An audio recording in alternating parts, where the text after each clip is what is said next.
Hello YouTube, welcome back to the Card Combo Show with me, Chocobilly, where we look at the weird and wonderful card combinations in the Final Fantasy TCG. This is episode 43, I think, and this week I'm going to be focusing on fire cards, as the UK is currently experiencing somewhat of a mini heat wave. So yeah, I'm looking all nice and summer. I'm going to take these off because I can't actually see anything. So this week I'm going to be looking at Lasswell from Opus 13, Marche from Opus 4, Selh'teus from Opus 12, Vermilion Bird Caetuna from Opus 5, and Onion Knight from Opus 13. So, starting with Lasswell, he's a Fire Ice 5CP forward with 8k power. With the text, when Lasswell enters the field, your opponent discards one card from their hand. And when a Fire or Ice forward you control attacks, choose one forward opponent controls, deal it 3000 damage. That's really good because of the fact, obviously, it's any Ice or Fire forward you control. When they attack, deals damage. If you have a party attack happening, both of them will deal damage. And yeah, just a pretty decent ability all in all. So something like Ninja works quite well, because obviously if you've got a fire forward, including Lasswell himself, if you were to play Ninja onto the field with Lasswell, it means when Lasswell attacks, he will deal 5k and 3k, so effectively 8k to a forward, which is a reasonable amount and likely to kill a lot of things. You obviously have to be careful of any Minwu effects, but either way, it's still good to be able to just hopefully nuke something when he attacks. Now, you can combo this with something like Ignacio. So, when Ignacio deals damage to your opponent all the way forward, draw one card, and then you can also discard one fire card. Ignacio gains plus 2000 power until the end of the turn. Now, unfortunately, Lasswell states that when a fire or ice forward you control attacks, choose one forward opponent controls, deal it 3000 damage. So, the source of the damage is Lasswell, it's not Ignacio. So even though it's because Ignacio is attacking, the source of damage is Lasswell, so you are not going to get to draw a card off of Ignacio. But either way, this is still good, because if you were to play Ninja and choose Ignacio, when Ignacio attacks, you'll get the Ninja proc to deal 5k something, which will draw your card off Ignacio. Then you'll have the additional 3 from Lasswell, which hopefully will kill something, and then Ignacio, either if it's blocked or hits your opponent, you still get to draw a card off of that as well. The only downside to it is that obviously Ignacio's a 5 CP and there's a lot of easier cards to be able to break something like that now, but still, it's a good ability. Now, Rogue, similar sort of thing here as well. So when Rogue deals damage to a forward, dull it and freeze it. So you can use Ninja alongside Rogue, so that when Ninja attacks, it will deal 3k to 5k again, sorry, 5k something from Ninja, which will actually get to dull and freeze that forward, provided it doesn't die. And then again, you've got the Lasswell damage of 3k, which again is coming from Lasswell and not Rogue. Otherwise, Rogue would be able to dull and freeze 2 things, which would be really, really good. But it does mean that you can target one thing with Ninja, or you can target one thing with Ninja's ability from Rogue, so you can dull and freeze something out, and then you can target another forward your opponent controls and deal it 3k, and that would mean if it gets blocked by Rogue, it's actually technically being hit for 8, which makes Rogue a bit more of a substantial forward when it attacks as well. And if that forward doesn't die, it also gets dull and frozen by Rogue. Now, you can also throw Snow into the mix here as well, so it means you get to dull a forward your opponent controls. And then, you know, you could be potentially dulling and freezing one forward out of the way, just dulling something out with Snow, and then hopefully killing something, or just dealing opponent damage to your opponent as well. Terra. So, when Terra enters the field, choose up to 2 dull forward opponent controls, that doesn't matter. I mean, we talked about this card last week, but you can pay 1 ice, choose 1 dull forward, deal it 1000 damage, and then magic charge. If Terra gains, if Terra deals damage to a forward, double the damage until the end of the turn. So you can use Terra's S to double the damage that Ninja would give her, which would make it 10k, which is really, really good. And then again, you've also got the Lasswell damage on top of that as well, which is a total of 13k to a forward, which should be enough to kill something. And what's good about this is that it doesn't matter if the forward is active or dull, it's just dealing damage outright. Now, if you, again, to throw Snow into the mix, you could dull something out of the way, deal multiple points of multiple damage to it, and then you can also use Terra's pay 1 ice ability to deal it 1000 damage. If you use magic charge, it actually becomes 2k as well, which is good. Vermilion Bird Zhuyu. So, when a forward damaged by Vermilion Bird Zhuyu is put from the field to the break zone, on the same turn, activate Vermilion Bird Zhuyu, and he can attack once more this turn. So what you can do is, when Vermilion Bird attacks, you can stack it so that it goes Actually, it doesn't really matter which way you stack it, because it's just as long as the forward damaged by Vermilion Bird. So either way, you would have the 5k from Ninja and the 3k from Lasswell. So provided you're breaking an 8k for just breaking forward, using the damage from Ninja and Lasswell, That would actually mean that Vermilion Bird can then attack once more, because it was a forward damaged by Vermilion Bird Lassie with Ninja's ability. Which means that he will then be able to attack once more. Again, if you combo this with Snow, so say your opponent's got 2 forwards, 2 AK forwards, you could kill one using Ninja and Lasswell's ability, and then dull the other one out. You would then deal a point of damage to your opponent because Vermilion Bird is attacked. But it can also attack once more this turn as well, because you broke a forward your opponent controlled. And then you can attack with Vermilion Bird again. Again, you would get the trigger for both Ninja and Lasswell, deal AK to another of your opponent's or the forward that became dull. That would break that forward, and then you get to a third attack with Vermilion Bird Lassie Zhuyu. That's pretty fun. Okay, Sabin. When Sabin attacks, choose one forward, deal it 2,000 damage. If you control a card named Edgar, deal it 4,000 damage instead. Now you're probably going to combo this with the backup Edgar, which is a category 6 buffer. But category 6 cards tend to be in Fire or Ice, which works nicely with Lasswell. So that means that Sabin attacks, hopefully you'll be dealing 4k to a forward opponent controls. That combined with Lasswell's 3k means that you're actually dealing 7 something, which is a nice little bonus, and Sabin's a pretty small forward, so it's nice to be able to deal 7 reliably on an attack with Sabin. Sars and Daj. Now here's a bit of a spicy meatball. So when Sars attacks, choose one forward opponent controls, deal it 1,000 damage for each point of damage you have received. But if you have the backup Daj, if you control a card named Sars, it cannot be chosen by your opponent's summons or abilities. So Sars is obviously a really small forward and pretty easy to kill. But let's say you're at 4 points of damage and you have Lasswell on the field as well. Sars is attacking and you're actually getting 7k of damage off just from Sars attacking. And, you know, Sars will be quite hard to kill. Now, your opponent may be able to kill Lasswell again through the likes of Diablo or something, I don't know, Alexander. But there's loads of different ways to be able to kill him. But Sars becomes a bit harder to kill anyway. And it's also worth noting that you can use something like Manasvin Warmech to increase the damage that Sars is doing as well. It's just such a weird card that never gets played. I mean, this duo never gets played at all. But having this tiny little forward that cannot be targeted is actually quite hilarious. Obviously, any sweeps of 3k, which there are a lot, so something like Fina would outright kill Sars. But it's still funny and something that might take your opponent by surprise if they don't have any board sweeps available. Bahamut. So if you have 3 or more fire summons in your break zone, Bahamut gains plus 2,000 power, and if you have 7 or more, Bahamut also gains when Bahamut attacks, deal 5,000 damage to all the forwards your opponent controls. That's already pretty substantial anyway, but that combined with the damage that Lasswell will be dealing as well, means that you get to, on an attack with Bahamut and 7 fire summons in your break zone, deal 8k to something on an attack, and not to mention the fact that all the other forwards will have taken 5k as well. Right, next card, Marche. So, we're marching forwards. Sorry, that was awful. Is it Marche or is it Marche? I don't know. Anyway, 3 CP at 7k, with the text dull one active forward. Choose one forward blocking Marche, deal it damage equal to the power of the dull forward. So it can actually choose itself, because no, say it can't choose or can't beat Marche, but obviously when you attack with something, it has to become dull, unless you give it Brave. So something like Momody and also combining it with Lava Spider is kind of fun. So you use Momody to give Marche Brave, he attacks, and then Lava Spider gives it plus 2,000 power, so it's now a 10k Brave attacker. Now if your opponent does block it, you can then dull Marche and use Marche's ability, so then it will actually deal 10k to the forward that has blocked it. So the key here with something like Lava Spider is the attacking forwards you control gain 3,000 power.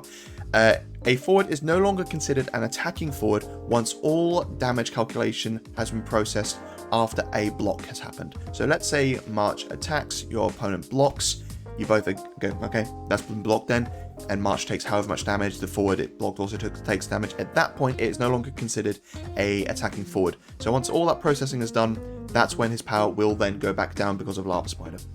So, being able to use Lava Spider alongside Marche means that he is a 10k, and you can use the 10k ability to kill something or deal 10k to something that Marche has been blocked by. So, something similar is Gipple.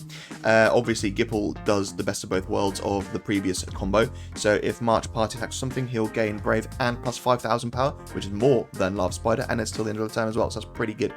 And then you've got Sync. So you can pay 1 flight and dull, choose one forward. If possible, it must block this turn. Now, this is actually a pretty decent combo, because if you're going to be using Sync's ability anyway, then it doesn't matter that she's going to be attacking. So you would attack with Sync and Marche as a combo. Party, even, sorry, and they both gain plus 5k and Brave, at which point you can then use Sync's ability to make it so that a forward your opponent controls has to block. Your opponent then has to block, and then you can dull Marche to deal 12,000 to a forward your opponent, or sorry, to the forward that is blocking Marche. It's a bit of a weird combo because you are using, or your party attacking, but then ensuring that your opponent is blocking and you're actually dulling both your forwards anyway, despite the fact they had Brave. It's kind of a weird combo, but if your opponent does have a big forward that is quite problematic and you just want to be able to get rid of it, and this is a great way to be able to get rid of first strikes, because it's first strike only matters when, again, damage calculation comes into play. So say your opponent blocks with the, I don't know, first strike, lightning, Garland, and who's like 3 CP. If you were to party attack with these guys, obviously Marche will be bigger than the Garland anyway, but you can use it so that Marche can dull and deal 12k to it and then break it.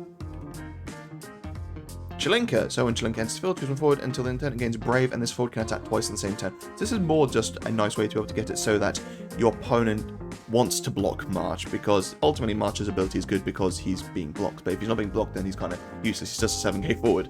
But yeah, making it so that your opponent wants to block Marche is the key here, and also again that gives Marche Brave, which means that he can then dull himself to deal 7k to, or however much power he has, to the forward that has been blocked by. Vermilion. So obviously you can play, or say your opponent, and you've given Marche Brave through Gipple or Momody, and your opponent's blocked, you can then play Vermilion, and the damage that that forward will receive can actually be doubled at that point. Now, if you wanted, you could actually dull Vermilion as well as part of Marche's ability, but that would only be 6k to the forward that's blocking Marche. But if you know you just don't want Marche to take any ability or any damage, or you haven't been able to give Marche Brave for whatever reason, then this is a nice way to also be able to deal that. Mid, similar sort of thing as well, so it's a back attack forward, and when Mid enters the field, choose one forward other than Mid you control. Until the end of the turn it gains plus 1,000 power, and this forward cannot be chosen by your opponent's abilities. This is good because obviously you could play Mid onto the field, choose Marche so that it cannot be chosen by your opponent's abilities, and then on the stack use Mid for Marche's ability to be able to deal the damage to the forward that is being blocked by that is blocking Marche, sorry. But it's still a good way to be able to dull Mid as well, and that's 7k forward as well, so that's pretty decent. And Marche also becomes an 8k, so if for whatever reason the ability does get cancelled, Marche is still at least an 8k. Okay, Vermilion Bird Caetuna. So it's a 4 CP backup with the EX burst of when Vermilion Bird Caetuna enters the field. You may search for one category type 0 summon, add to your hand, so that's fine. And the S ability of Verboten Eidolon, which if you know your German, Verboten is actually forbidden, so that means forbidden Eidolon or forbidden summon. And it's an S ability of S, 2 fire dull, put 5 backups into the break zone, break all the forwards your opponent controls. So you have to have 5 backups for this ability to work, and you have to break all of them for it to work. And it's really only worth it if you're breaking all of your opponent's forwards, and they have more than like 4 probably. This is very much an endgame push. If you're using this ability like mid-game, you're probably screwed. But it's a hilarious ability, and I want to talk about it. So, something like Goomba, obviously you need to pay fire into Vermilion Bird S, but you can only pay 2 fire, so that could be paid from hand, theoretically.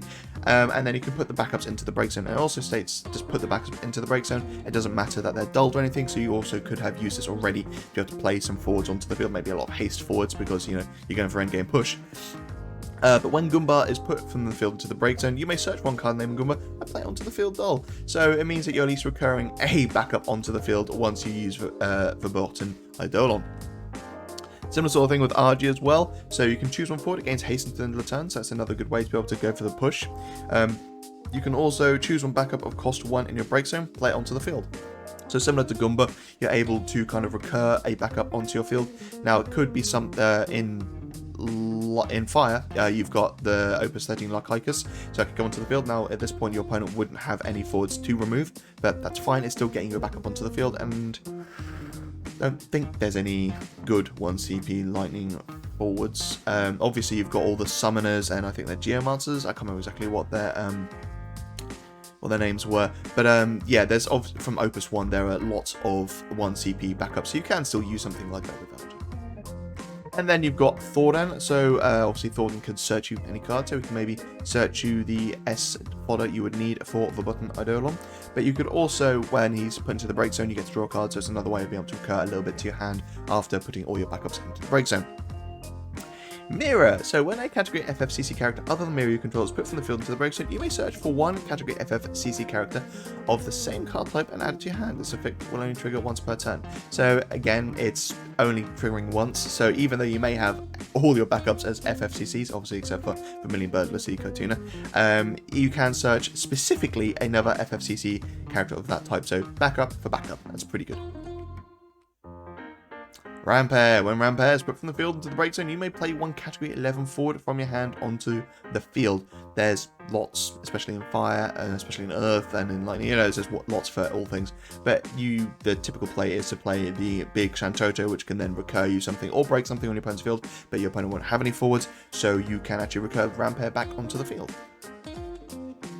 And Kunshira, so obviously Kunshira, if you control 4 more backups, Kunshira loses a few thousand power. If you've got no backups, it's fine. So you could play Kunshira with all your backups there, and then use Vermilion Bird, Lasswell, Caetuna, break your backups, she then goes back to 9k power and swings, and hopefully even EX bursts shouldn't do too much because she has so much power. Okay, Selh'teus. So when Selh'teus enters the field, remove up to 5 fire forwards and or ice forwards from your break zone from the game. Then reveal the top 5 cards of your deck. Play 1 forward of cost equal to or less than the number of removed cards among them onto your field, and return the other cards to the bottom of your deck in any order. Wow, that's a mouthful. So she is a decent card. She's weird though because so many cards in Fire and Ice like you to have a certain amount of cards in your break zone, or like there to be cards there so you can recur them onto the field, or just they count towards abilities.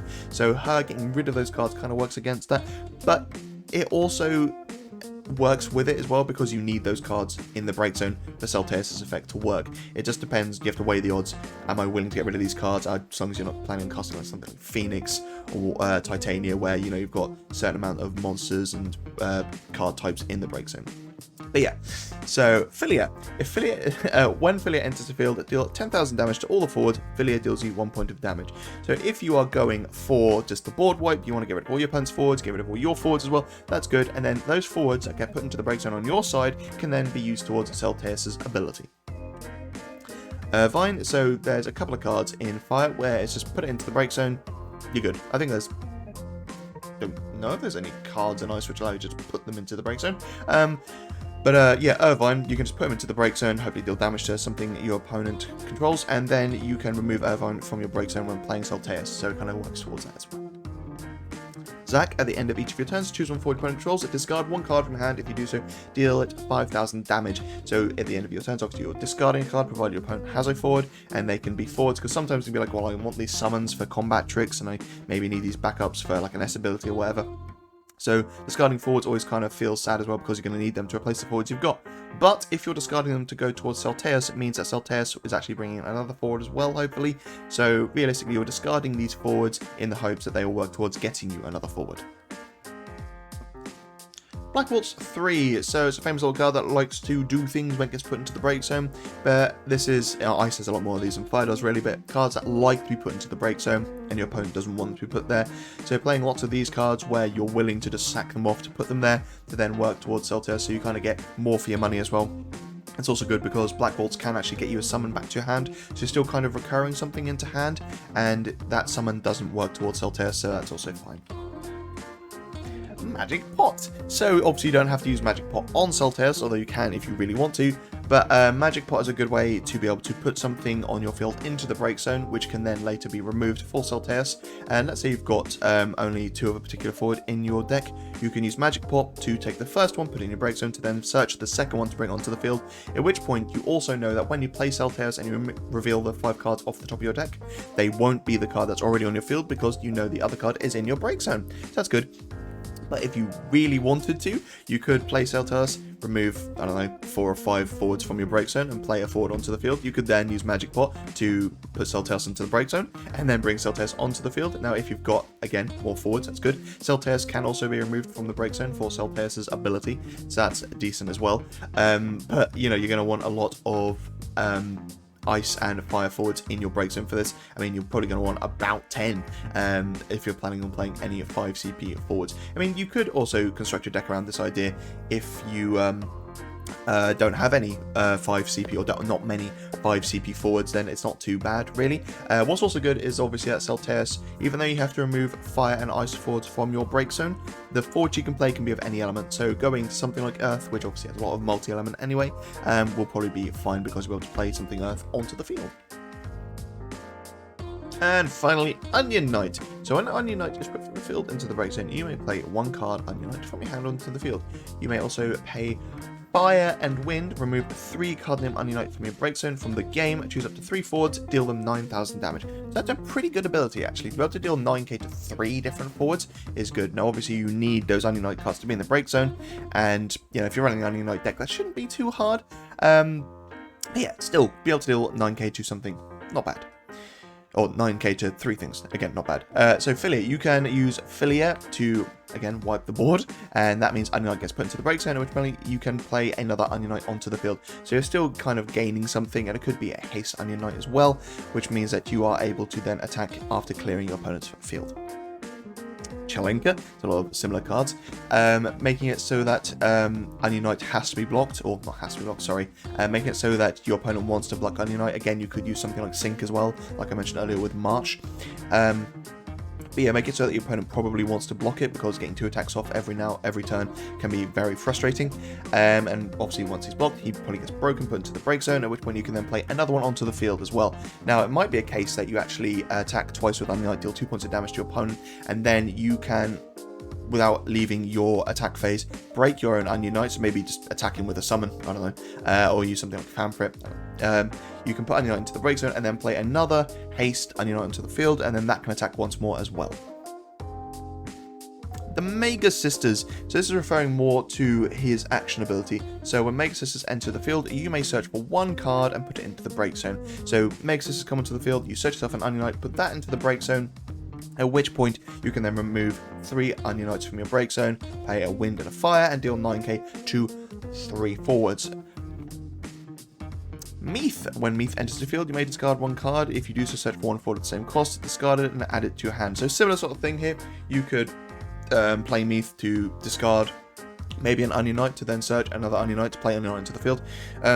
What's also hilarious as well is that actually Onion Knight can hit himself with his ability, so you can pay a Fire, Wind, and remove 3 card name Onion Knight, and choose 2 of your opponent's forwards, and deal 9k, and you can also deal Onion Knight 9k, at which point he breaks himself, and then you can play another Onion Knight onto the field.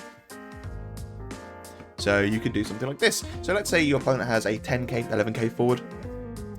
You could deal 9k to that forward, 9k to another forward, of course, and 9k to your own Onion Knight, at which point Onion Knight breaks, put him into the break zone to play this Onion Knight into the field to then deal a further 5k damage. Now, there is another Onion Knight that deals damage on entry, but that's only 3k damage. I figured I'd just go for the forward that deals a bit more damage. Obviously, it does have the parentheses of it has to be a damaged forward that it deals damage to, so again, be wary of any Minwu effects, but it's still a total of 14k damage on entries. Well, not on entry, sorry, in total. And there we go, another episode done and dusted. Let me know in the comments if you've got any maybe themed episodes that you guys can think of, so maybe a particular element you want me to cover, or a particular game you want me to cover. I'm not sure what the next one is going to be yet. I might go for a game this time, maybe the best Final Fantasy there ever was, Final Fantasy 2. I also mentioned in the previous episode as well that once we get to 250 subscribers, I am going to be running a competition, of which the prize is going to be 3 Opus 13 packs. So that's a pretty good prize, and you know I can ship the world over as well. Anyway, I hope you guys enjoyed the video, and I'll see you in the next one.